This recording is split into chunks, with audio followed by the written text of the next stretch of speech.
Ice Cube. Starting July 10th on CBS, Thriller, and Fight TV. That's right, every Saturday. Bring the fire with the big three, baby.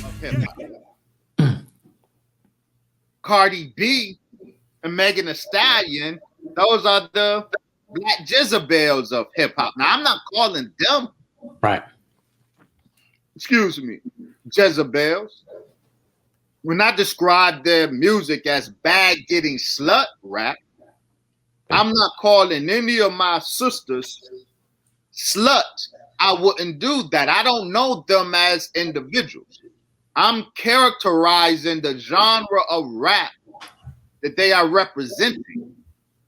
And just as we can characterize so much of 90s so-called gangster rap as what I call nigga killing nigga rap, bag getting slut rap, they self-identify as slut, they self-identify as bitch, and their theme is, I'm gonna get this bag, I'm gonna use sex with whoever and how many ever to get this bag.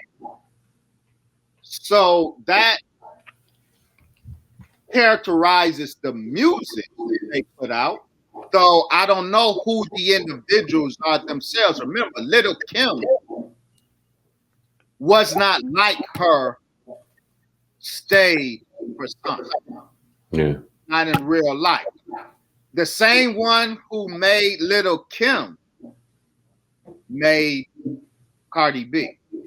Craig Calvin of Arista Records. The Jew, Leo Cohen's protege. So you can trace the genealogy of the Jezebel hip hop or bag getting slut rap. Megan Thee Stallion, my dear sister, she was the first lady of 300 Records. Yes, sir. Leo Cohen's record. And Leo Cohen is the one that made Young Thug Jeffrey. Remember, Jeffrey is Young Thug with that dress on. Yeah. And Young Thug was adamant. He said, I'm not gay. Why is Young Thug or was Young Thug in all of these dresses? Leo Cohen and the Young Thug with the dress on, Leo Cohen christened him Jeffrey. Why? Because Jeffrey is the name of a play written by a Jewish playwright that centered on this gay man named Jeffrey. And so when Leo Cohen created the Jeffrey alter ego for Young Thug and put him in these gowns, though Young Thug is not gay according to his own adamant admission. So it's Leo Cohen that is producing this drag rap with Young Thug. It's Leo Cohen who gave us initially Megan Thee Stallion. She's the first lady of 300. And of course, it's Leo Cohen who gave us Bitches with Problems. Leo Cohen's proteges, Craig Cowman and Julie Greenwald, gave us Cardi B. So it's the same people who are the architects of all of the most damaging trends in hip hop and rap music and hip hop culture in general. Now, in your opinion, is it, the fact that, these artists become popular? So when Cardi B becomes popular, she births a Meg Thee Stallion, and, as well as like on the men's side, is it more so, of the labels doing it and, a willing participant being like a Cardi B? Do they know what they're doing? Is what I'm trying to say in it? Or are they just kind of going with the flow because they're artists? Or do you think they're willing participants in trying to, stray our children the wrong way? Now, of course, I went off of two answers to that. Okay. The first answer, of course, now Cardi B, she was about that life. Yeah. From her braggings on her live, she was about that life. She was ratchet like that. She got it in like that. Let her tell it on her lives, right? Drugging men and setting them up to be raped by transgenders, all of that. Okay, fine. However, musically, Craig Cowman admits to being the A&R that shaped Craig Cowman and Julie Greenwald, two Jews, proteges of Little Lansky, Leo Cohen, Israeli general. They admit to being the creative AR hand behind Cardi B. And so while I don't think, I have no reason to assume Cardi B, a person, I don't know her real life name, but I have no reason to believe necessarily she would have been offended by what was offered or the direction her music was being shaped. We do know her music was being shaped. Now, let me offer another answer to that with another example. To me, the greatest example is Too Short. Okay. We know Too Short for Freaky Tale, Too Short the pervert. Mm-hmm. But that's not how Too Short started. Too Short didn't start as a pervert. He started as a Mac. Too Short was a player. Too Short was a Mac, but Too Short also was very conscious in his hip hop. And Too Short, he got with Jive Records and Bernie Weiss, another Jew.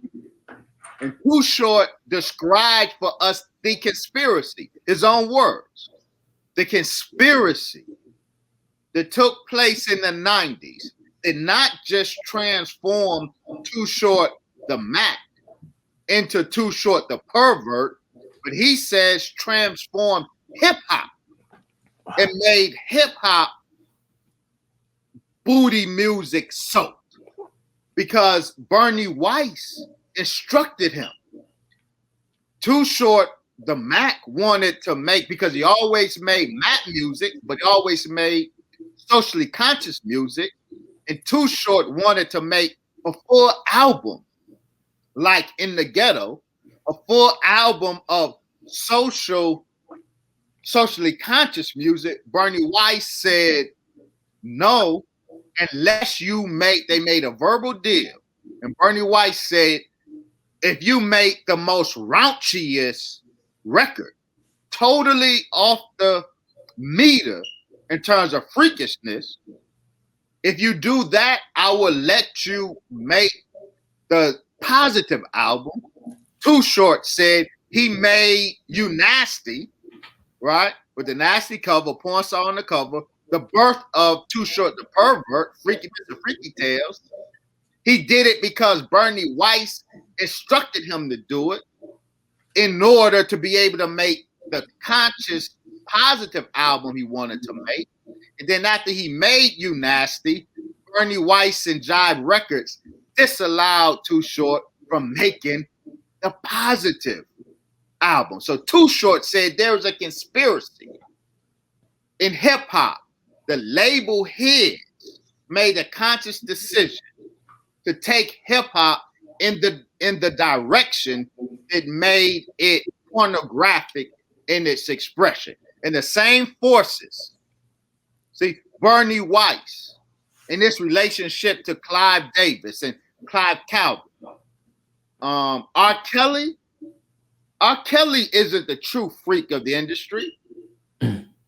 Bernie Weiss, Clive Cadler, Clive Davis. Those are the real freaks of the industry.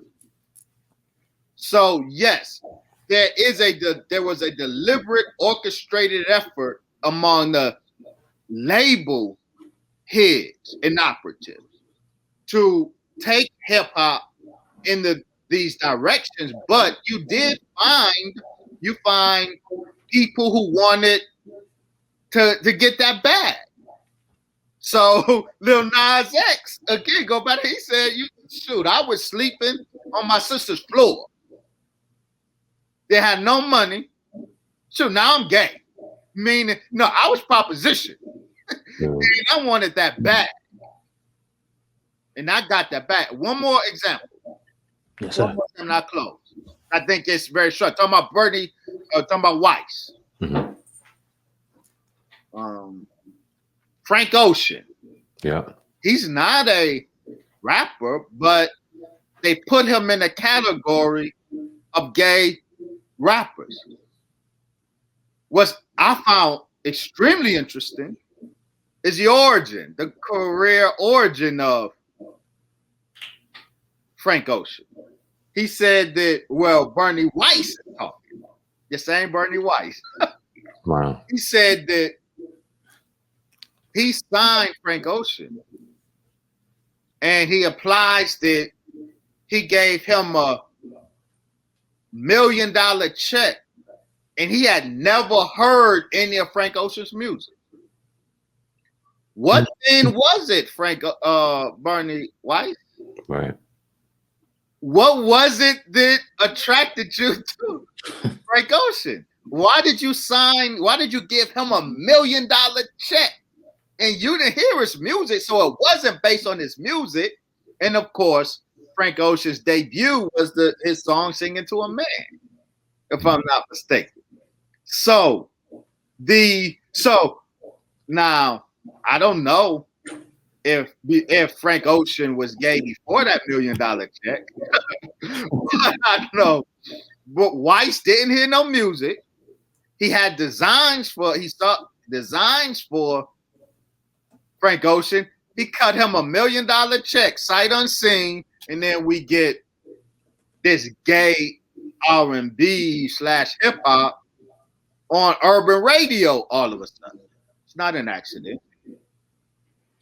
Good point. I was going to ask you about Frank Ocean. Thank you for bringing him up because he was one of those ones that you don't even really hear too much. He disappeared. Right. I think he served his purpose. He got his bag.